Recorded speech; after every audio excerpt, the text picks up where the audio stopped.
आज मैंने zero hour में एक महत्वपूर्ण मुद्दा उठाया है जो देश के तमाम मोबाइल फ़ोन यूज़र्स से जुड़ा हुआ है, आप सबसे भी जुड़ा हुआ है। वो ये है कि हम जब अपना रिचार्ज कराते हैं तो हमें अपने प्लान के अनुसार डेली की डेटा लिमिट मिलती है। 1.5 GB प्रतिदिन डेटा, 2 GB, 3 GB। लेकिन रात 12 जैसे ही बजते हैं, मिडनाइट होती है, दिन समाप्त होता है, तो जितना बचा हुआ डेटा है, अनयूज डेटा, वो एक्सपायर हो जाता है। उसे अगले दिन के लिए कैरी फॉरवर्ड या रोल ओवर नहीं किया जाता।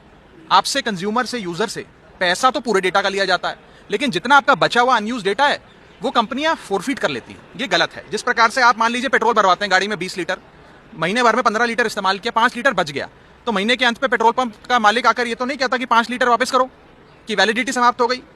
भाई आपने पूरा पैसा दिया 20 लीटर का, तो पूरा 20 लीटर आप इस्तेमाल करेंगे। ठीक उसी तरह डेटा रोल ओवर भी अलाउड होना चाहिए। यदि मैं एक दिन में अपनी डेली की डेटा लिमिट को एक्सपायर यूज नहीं कर पाया हूं, यूटिलाइज नहीं कर पाया हूं, वो अगले दिन का जो मेरा डेटा लिमिट है उसमें जुड़ जाना चाहिए। और डेटा रोल ओवर भारत में अलाउड होना चाहिए। दुनिया के कई देशों में, United states of America, Europe के कई देशों में, ऑस्ट्रेलिया, नेदरलैंड, तमाम देशों में ये फैसिलिटी दी जाती है। और मेरी दूसरी मांग ये है कि डेटा ट्रांसफर, जैसे हम एक दूसरे को पैसा ट्रांसफर कर सकते हैं अपने मोबाइल फोन से दूसरे मोबाइल फोन में, उसी तरीके से डेटा ट्रांसफर भी अलाउ होना चाहिए। मान लीजिए आज किसी परिवार में बूढ़े माँ बाप स्मार्टफोन कम इस्तेमाल करते हैं, कम डेटा कंज्यूम करते हैं, लेकिन उनको बच्चों की पढ़ाई करनी है, उन्हें ज्यादा डेटा चाहिए, तो माँ बाप अपने डेली की डेटा लिमिट से बच्चों को डेटा ट्रांसफर कर सके। इस प्रकार की फ्री डेटा ट्रांसफर की भी एक योजना बननी चाहिए। ये महत्वपूर्ण मुद्दे आज मैंने सदन में उठाए।